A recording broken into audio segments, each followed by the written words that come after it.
Hello everyone, it's me Sanjay Vasu back again for another video. This time I'll be doing it on Cambridge IGCSE Mathematics Paper 4, which is the calculated paper for extended students, specimen paper for examination from 2025. This is part 2 of a video series where I'll be doing questions 13 to 24 in this paper. Let's start. It's a quadrilateral ABCD formed from two triangles, ABC and ACD.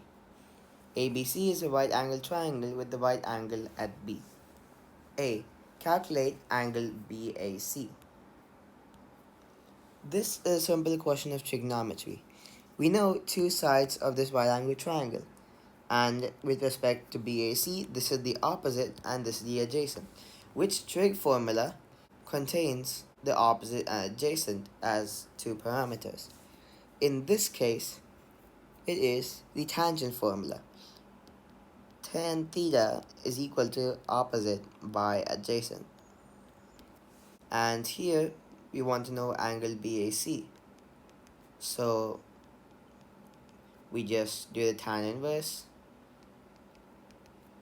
of 14 by 12. And that's going to bring us to a value using a calculator.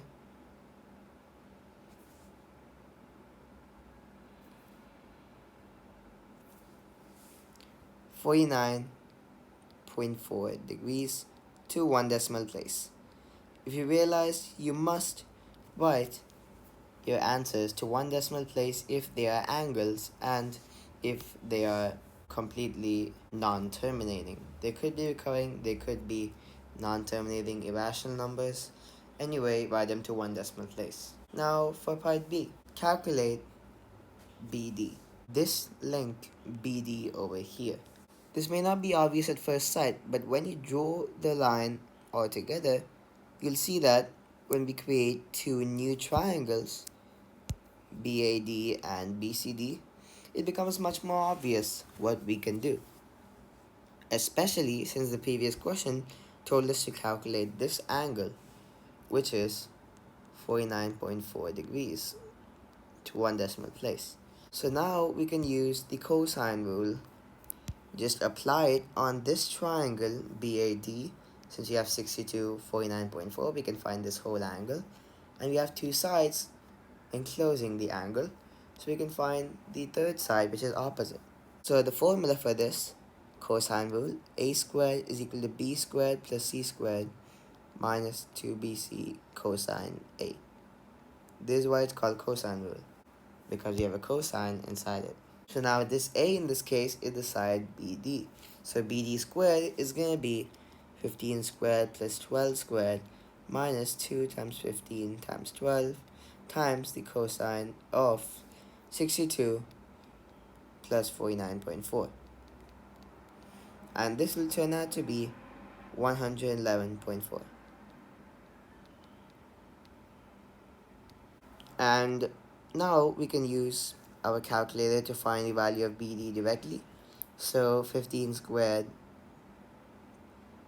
plus 12 squared is that.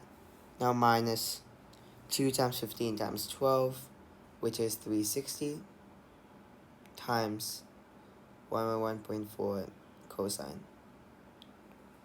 That's 500.355. And when you square root this to get BD, 22.4 centimeters is our final answer. Of course, to three significant figures. This is not an angle, so you don't have to write to 1 decimal place, but you have to write to three significant figures. And in this case, it is the same thing as 1 decimal place, but don't get confused, this is to 3SF. Now for part C. Calculate the shortest distance from D to the line AC. We know that the shortest distance from a point to a line is always where this point makes a line which intersects the original line, in this case AC, at a right angle. Why is this so important?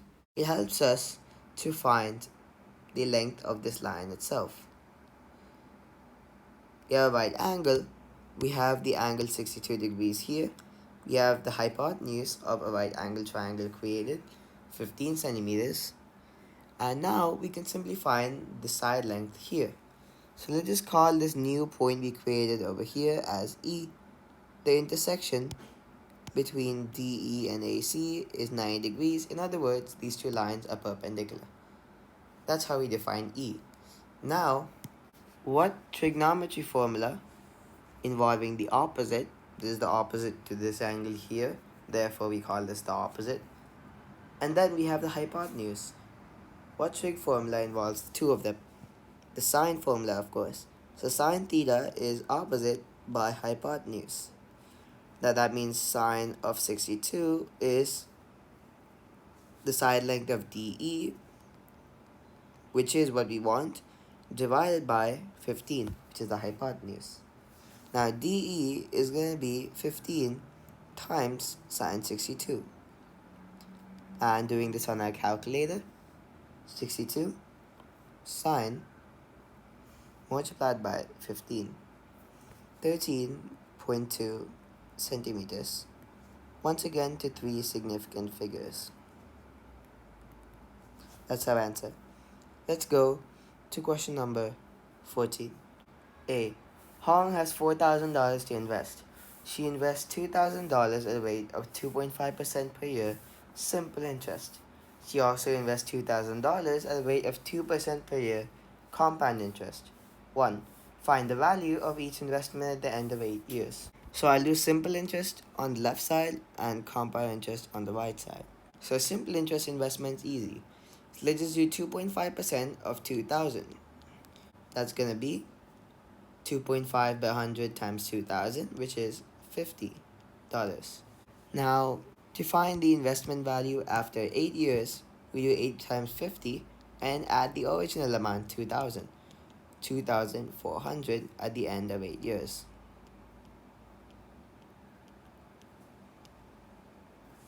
So the simple interest investment is $2,400. What about the compound interest? Compound interest is a bit more complicated, but you can still do it. So the compound interest, that's going to be the original value 2,000 multiplied by 1 plus the percentage value divided by 100, which in this case 2% divided by 100. Add 1 and then to the power of 8, which is the number of years. And when we compute this using our calculator, that's 1.02 to the power of 8. We get this huge decimal. It's not a recurring decimal. It does end after some time, but after a very long time. So multiply by 2,000 to get this value, $2,343.32.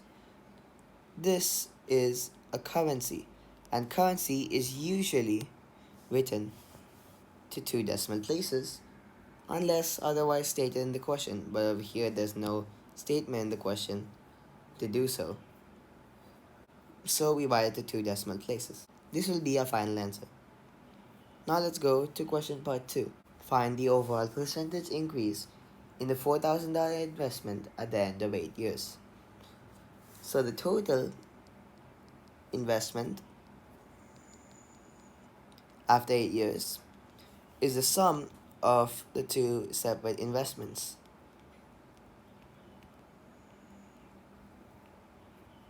And doing this sum, we get $4,743.22.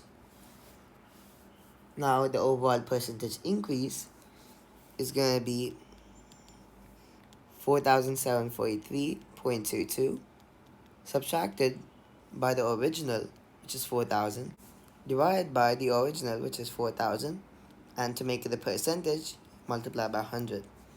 So let's get our calculator out. So 4,743.22 minus 4,000 is 743.22.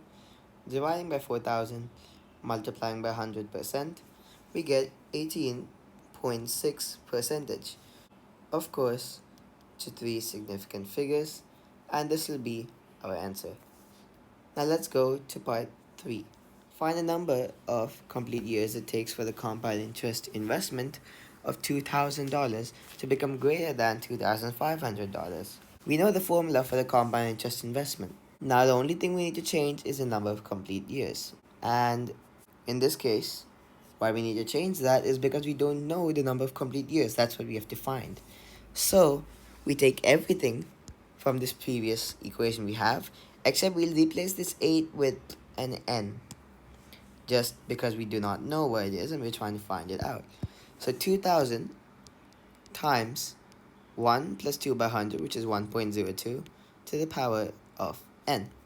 And now we want it to be greater than $2,500. So we list by it as an inequality. Now 1.02 to the power of n is greater than 2,500 divided by 2,000. And that's going to be 1.25. Now we can take the log on both sides to the base 1.02. Why are we doing this? We want to make n the subject. Only then we can find out what integer value can n take.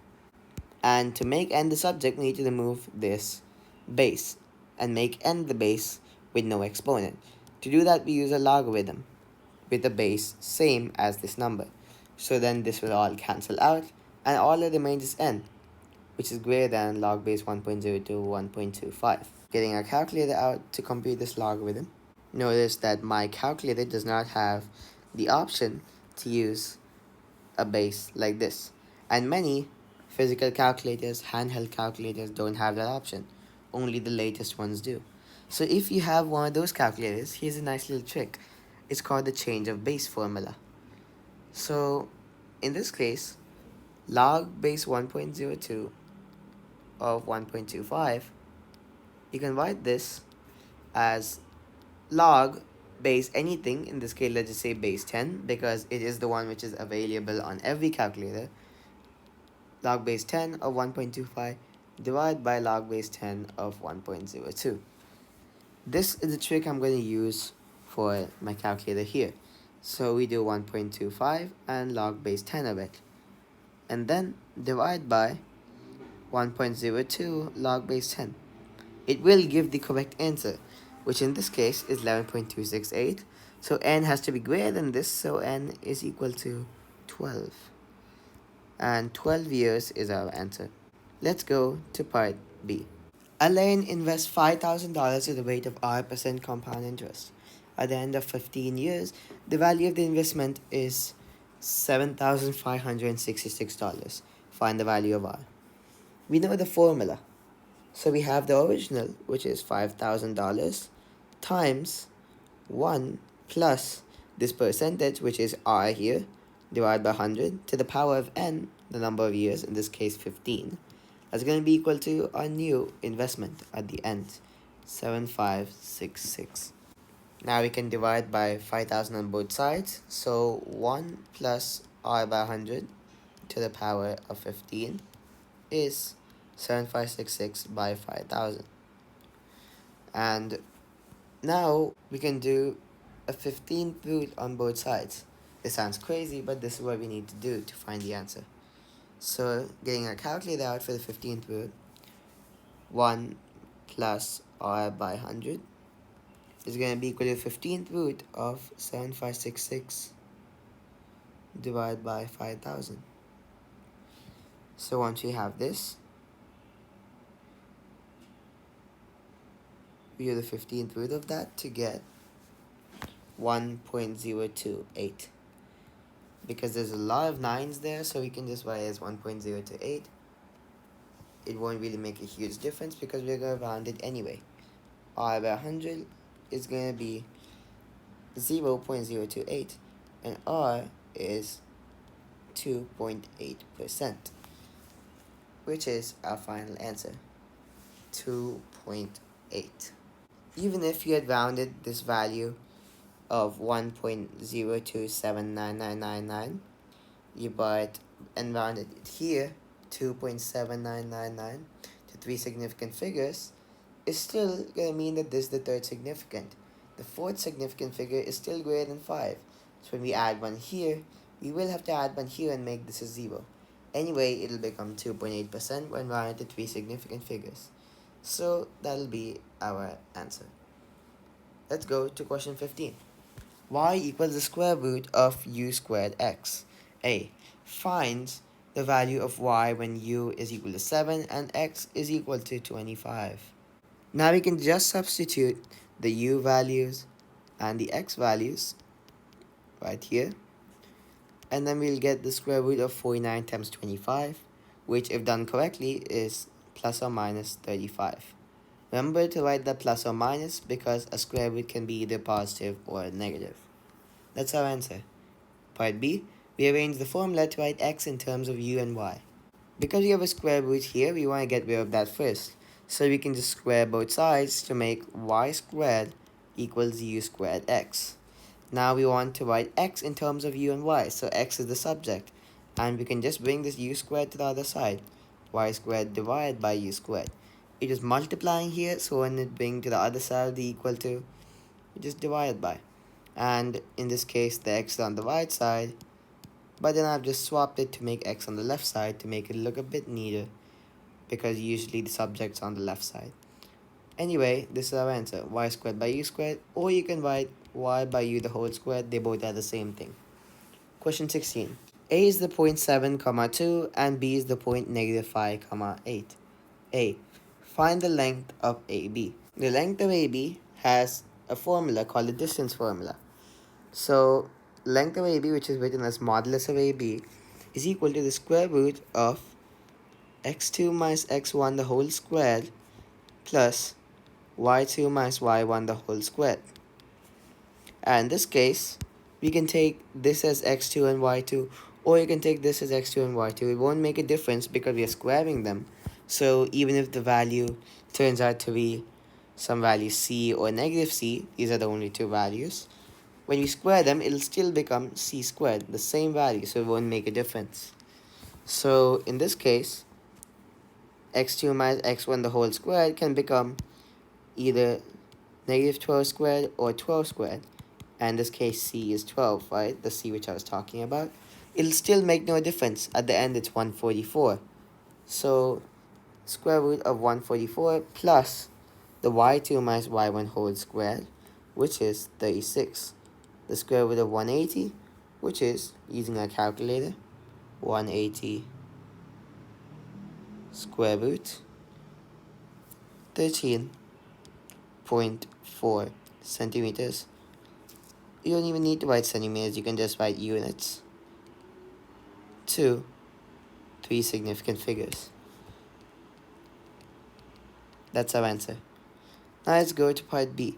Find the equation of the line that's perpendicular to AB and that passes through the point -1, 3. Give your answer in the form y equals mx plus t. First thing we need to do is find the gradient of this line that's perpendicular to AB. To find that, we have to find the gradient of AB itself. So the gradient of AB is, using our typical gradient formula, y2 minus y1 by x2 minus x1. That's going to be 8 minus 2 by -5 minus 7, -1 by 2. Now, the gradient of the new line, let's just say line L. So the line that's perpendicular to AB, let's just say is line L. So that's going to be -1 divided by our gradient of AB. Because any line that's perpendicular has a gradient of -1 divided by the original line's gradient. This is a rule. So at the end, we'll get 2. Now this line has a gradient of 2 and passes through -1, 3. So in the y equals mx plus c, we can write y is equal to 3, m is equal to 2, and x is equal to -1. And we need to find c. So c is equal to 5 by solving the equation, and therefore y is equal to 2x plus 5. That's our answer. Let's go to question 17. The area of the triangle is 50 centimeters squared. Calculate the value of sine x. This is quite a straightforward question. The area of a triangle is half times AB times sine C, where A and B are two different sides and C is the angle enclosed by the two sides. You get where this is going? The area is given and we have two sides. we need to find the angle enclosed by the two sides. Or in this case, we need to find the sine of this angle, which makes it even easier. So its area is 50. That's going to be half times 18 times 13 times the sine of x. Now, since we only need to find sine x, we do not need to find what x is itself. We just need to find sine x. Half times 18 times 13 is 117. So sine x is going to be, bring this to the other side, 50 by 117. And you can leave it like this as 50 by 117. Or you can write the actual value, which using a calculator is 0.427 to 3 significant figures. Well, anyway, this is our correct answer. Let's go to question 18. Solve 3y by 2y minus 1 is 3 by 4. We have two of the same variable in the same fraction, which is quite annoying since we cannot really cancel them out anywhere. So we can simply cross multiply these two fractions, 3y times 4, by bringing the divide by 4 here into a multiply by 4 on the other side of the equal sign. That's going to be equal to 3 times 2y minus 1. 12y is going to be equal to 6y minus 3. Just expanding the brackets, and this is basic multiplication in algebra. So 6y is equal to negative 3 and y is negative half. This will be our answer. Let's go to question 19. Question 19. The cross section of a prism is an equilateral triangle of side 6 centimeters. The length of the prism is 20 centimeters. Calculate the total surface area of the prism. So if there's a prism with a cross section of an equilateral triangle, we can just draw a rough sketch of this prism. So we'll get a better idea of what it is. So we have 6 centimeters all here, and then 20 centimeter length. Now to calculate the total surface area of the prism, we need the area of these three rectangles, which are formed by the prism length along with the side length of the triangle, and then the area of both the equilateral triangles at the side, which have sides 6 centimeters. So total surface area is going to be 3 times the area of the rectangle plus 2 times the area of the triangle. Well, the area of the rectangle is length times breadth, which means 3 times 6 times 20, which is the area of the rectangle. And now what's the area of the triangle? I'll give you a side note. The area of an equilateral triangle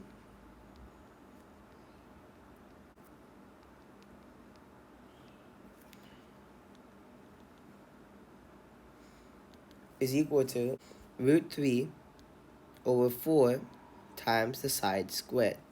And using this, we can just write 2 times root 3 over 4 times 6 squared. And 6 is because, of course, the side length of the equilateral triangles is 6. And we have a 2 here because we have two equilateral triangles.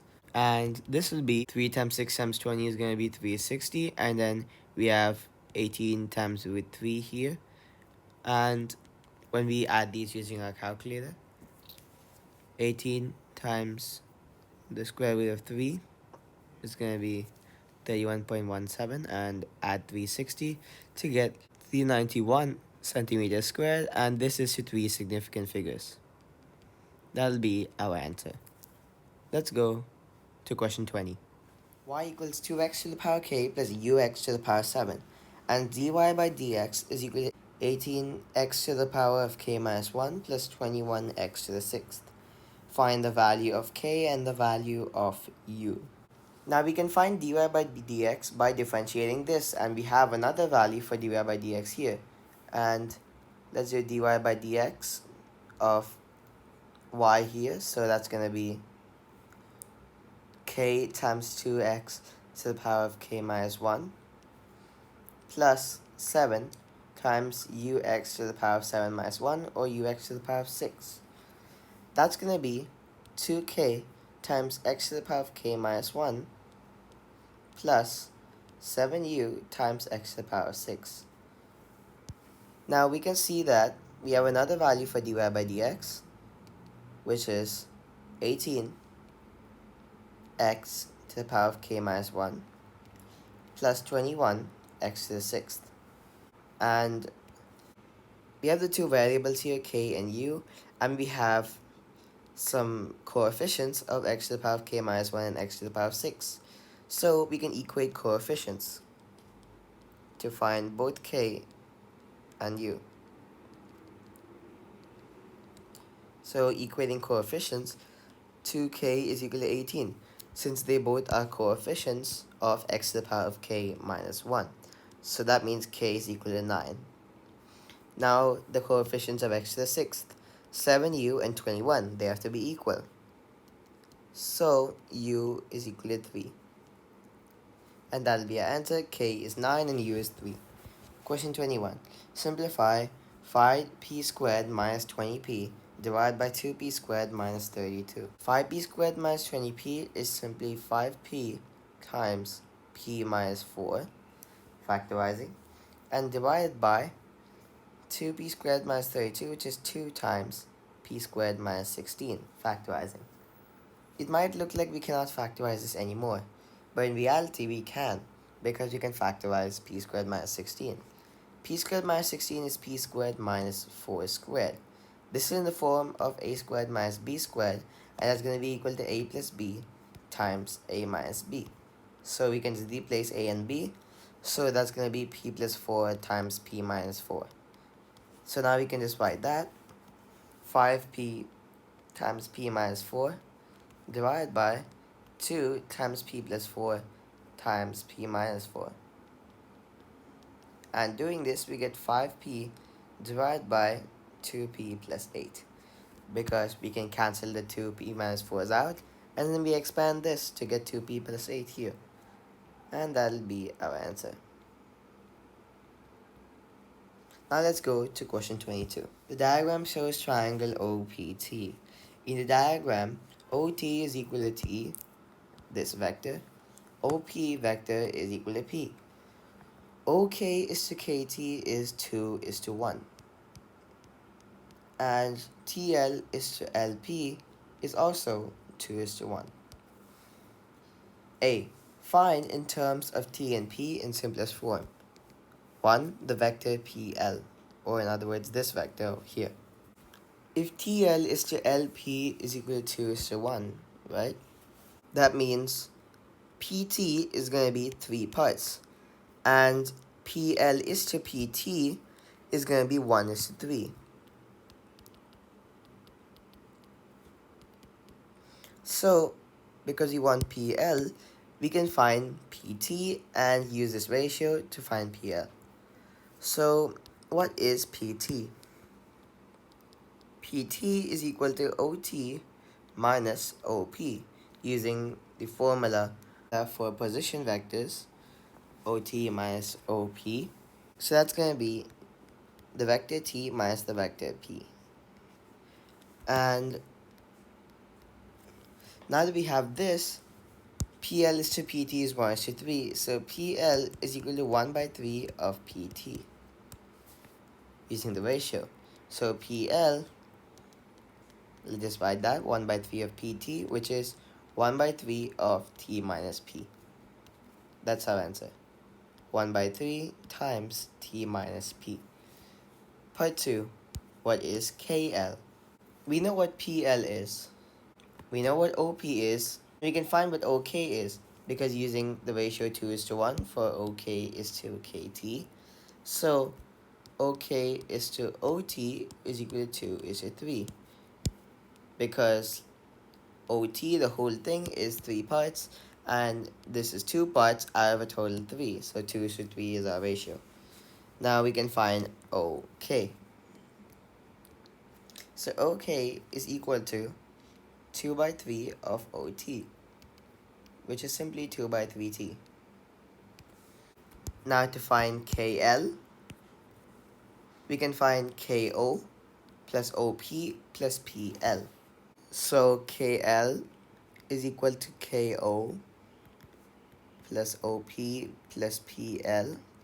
KO is the reverse of OK, so that's going to be negative 2 by 3t plus OP, which is P, plus PL, which is what we found just now, 1 by 3t minus 1 by 3p. This is, by the way, the expansion of these brackets here. And doing this, we get the answer as 2 by 3p minus 1 by 3t. Let's go to part B. KL is extended to the point M. Km is equal to negative 2 by 3t plus 4 by 3p. Show that M lies on OP extended. So if KL is extended to the point N, that means KL and M are on the straight line. And if, let's say, M is here, that means M has to lie over here, where OP and M also form a straight line. Well, to do this, we can find what OM is. And we know what OP is, so we can try making sense of that using the straight line rules, which I'll explain once I'm done with finding OM. So, OM is equal to OK plus KM. And that's simply going to be 2 by 3t for OK plus Km, which we found already. Which we know already from the question. Negative 2 by 3t plus 4 by 3p. And this will cancel out the t's, so all that's remaining is 4 by 3p. Now we know that OP, the vector, is going to be just p. And now we can see that OM is 4 by 3p. And because OP is just p, we can say that OM is equal to 4 by 3 times OP, right? Because OM is a multiple of OP, or in other words, OM is in the form of K times OP. In this case, K is 4 by 3. And this coefficient 4 by 3 is greater than 1, which means that M has to lie outside OP. Therefore, M lies on OP extended, which is what we want to prove. That'll be our answer. Let's go to question 23. Sergey walks 7.9 kilometers, correct to nearest 100 meters. This walk takes 133 minutes, correct to the nearest minute. Calculate the maximum possible average speed of Sergey's walk. Give your answer in kilometers per hour. So we know that average speed is equal to distance by time. And we want to maximize this distance by time using the estimations we have. So, to get the maximum, we need the maximum value of d and the minimum value of t. Why do we need the minimum time? That's because when we're dividing by a lower value, we will get a higher answer. We'll get a larger answer, therefore we'll get the maximum. And of course we need the maximum d because this is the dividend, which is the distance, and dividend has to be maximized in order for division to give a larger result. For example, 5 divided by 3 is equal to 1.666, which goes on, but 5 divided by 2 is equal to 2.5. And this is larger even though the divisor is smaller, therefore we have that. Very well, now we know what we need, now we just need to find that. So the maximum value of d, or the upper bound of d, is going to be to the nearest 100 meters. We have 7.9 kilometers, which is 7900 meters, plus that estimating factor 100, the nearest what? Nearest 100 meters, right? So 100 divided by 2. This will give us the upper bound at all times, 7950 meters. Now the lower bound of the time, because we have 133 minutes to the nearest minute, so we just do the lower bound, we subtract 1 divided by 2. Instead of adding, we subtract for the lower bound. That's all the difference. So that's going to be 132.5 minutes. And now the maximum possible average speed of Sergey's walk is going to be 7950 divided by 132.5. And then we have to multiply by 60 to get this minutes over here into hours, because 1 minute times 60 is 1 hour, right? And now we need this in kilometers per hour, but we have meters. So to change this into kilometers, we have to divide by 1,000. And therefore we multiply by 60 by 1,000. And doing this on our calculator, 7950 divided by 132.5. We get 60. Multiply this by 60 and divide by 1,000 to get 3.6 kilometers per hour. And that'll be our answer. Now let's go to question 24. The straight line y equals 2x plus 1 intersects the curve y equals x squared plus 3x minus 4 at the points A and B. Find the coordinates for A and B, give your answers in 2 decimal places. Since we have two different equations, we can substitute y is equal to 2x plus 1 from the first one into the second one. So instead of y, we can write 2x plus 1 there. Why can we do that? We need to find the intersection points A and B, and the points where they intersect is the points where both of these equations are true at the same time. So if they're true, we can substitute one into the other. So that's why 2x plus 1 is x squared plus 3x minus 4. And then x squared plus x minus 5 is equal to 0. And we can see that we are not able to factorize this with integers or in any normal way. Therefore, we must use the quadratic formula. That's why they've given answers to 2 decimal places. So it's an indication that we need to use quadratic formula, or even completing the square to do this. I'm using quadratic formula. It gives you a very straightforward answer. So x is minus b plus or minus root of b squared minus 4ac by 2a. And now we can just substitute the values. Minus 1 plus or minus root of 1 squared minus 4 times 1 times negative 5 divided by 2 times 1. Now this over here will become 21. So root of 21. And this over here is just 2. So the x values are going to be either with this positive root 21 or negative root 21. So let's just do that on the calculator. So let's just do plus root 21. And we get that divided by 2 to get 1.79 to 2 decimal places. Or we can do this for minus root 21. So minus 1 minus root 21. We get that divided by 2, negative 2.79 to 2 decimal places. And this will be our x values of A and B. Now what about the y values? When x is negative 1.79, sorry, not negative, positive 1.79, we can find y. So we can substitute this x value is 1.79 into the equation y equals 2x plus 1, since this is the easiest.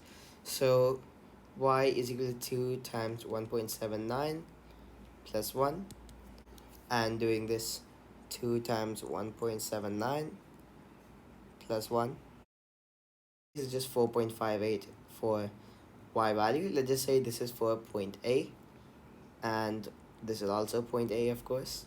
And now when x is negative 2.79, then we can just substitute this, and then we'll get a new answer. So 2 times negative 2.79 plus 1, we'll just get negative 4.58.